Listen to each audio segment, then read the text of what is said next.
ঢাকার রাস্তায় নামাজ পড়ছেন জনপ্রিয় সঙ্গীত শিল্পী আতিফ আসলাম। এমন একটি ছবি ভাইরাল হয়েছে সোশ্যাল মিডিয়াতে এবং এটি নিয়ে চলছে তোলপাড়। কালো ক্যাপ ও মাস্ক পরা ওই লোকটি আতিফ আসলাম দাবি করে অনেকে শেয়ার করেন। তবে ক্যাপ ও মাস্ক পরা লোকটি শিল্পী আতিফ আসলাম কিনা তা নিয়ে সংশয় ছিল অনেকের মধ্যে। অবশেষে ভিডিওটির সত্যতা নিশ্চিত করেছে ম্যাজিক্যাল নাইট 2.0 কনসার্টের আয়োজক ট্রিপল টাইম কমিউনিকেশন। কিন্তু জনপ্রিয় সঙ্গীত শিল্পীকে নিয়ে কি লিখেছেন তারা, তা নিয়ে বিস্তারিত থাকছে আজকের প্রতিবেদনের বাকি অংশে।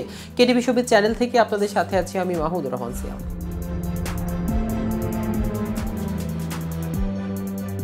শুক্রবার ঢাকার আর্মি স্টেডিয়ামে ম্যাজিক্যাল নাইট 2.0 কনসার্টে অংশ নিয়েছিলেন এই শিল্পী, যেখানে টানা 3 ঘন্টা ননস্টপ পারফরমেন্সে দর্শক হৃদয়ে ঝড় তুলেছেন গায়ক আতিফ আসলাম।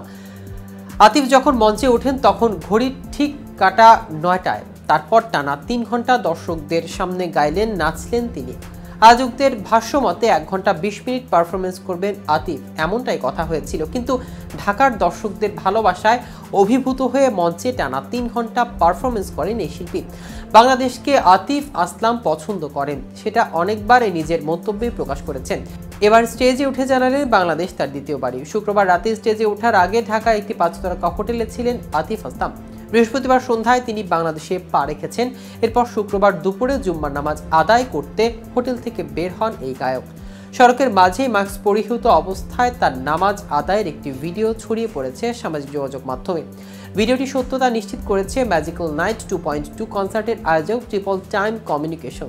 প্রতিষ্ঠানটির জনসংযোগ বিভাগ থেকে গণমাধ্যমকে বলা হয়, কনসার্টের দিন দুপুরে হোটেল থেকে জুম্মার নামাজ আদায়ের জন্য বের হয়েছিলেন এই গায়ক। ধারণা করা হচ্ছে খিলক্ষেতের আশেপাশে এলাকার কোনো একটি মসজিদে নামাজ পড়েছেন তিনি।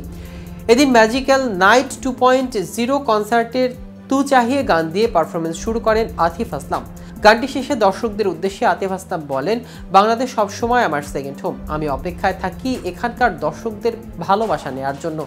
মঞ্চে ওঠার পরই টেকনিক্যাল সমস্যা হয়েছিল, তবে সেটা ঠিক করে আবার শুরু করতে পেরেছি এবং ধৈর্য ধরার জন্য সবার প্রতি ভালোবাসা।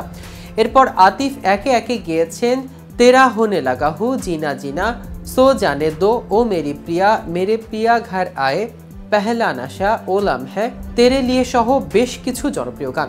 প্রসঙ্গত, bollywoodstudies.com এর প্রতিবেদন অনুযায়ী দেশের বাইরের প্রতি কনসার্টের জন্য প্রায় 2 কোটি পারিশ্রমিক নিয়ে থাকেন আতিফ আসলাম। তবে পাকিস্তানে প্রায় 80 লাখ থেকে 1 কোটি রুপি পারিশ্রমিক নিয়ে থাকেন এই গায়ক। বিভিন্ন ক্যাফেতে গিয়ে গান শুনিয়ে ক্যারিয়ার শুরু করেছিলেন আতিফ আসলাম। সেখান থেকে যা হতো তা দিয়েই সংসার চলত। এরপর ধীরে ধীরে জনপ্রিয় হয়ে উঠলেন তিনি। বিভিন্ন অনুষ্ঠান, কনসার্ট থেকে ডাক পেতে শুরু করেন আতিফ আসলাম। একটা সময় আসে যখন ভক্তদের মাঝে ব্যাপক জনপ্রিয় হয়ে ওঠেন আতিফ। তখন দরও বাড়তে থাকে এই গায়কের। আতিফের স্ট্রাগল দিন দিন খুব বেশি স্থায়ী হয়নি। মাত্র কয়েক বছরের মধ্যে পাকিস্তানের সবথেকে ধনী গায়ক হয়ে ওঠেন তিনি। তো ভিউয়ার্স, ভিডিওটি সম্পর্কে আপনাদের কোনো মতামত থাকলে আমাদের কমেন্ট করে জানাতে পারেন। সাথে সাথে নিয়মিত শোবিজ রিলেটেড আপডেট জানতে কেটিভি শোবিজের সাথেই থাকুন। ধন্যবাদ সবাইকে।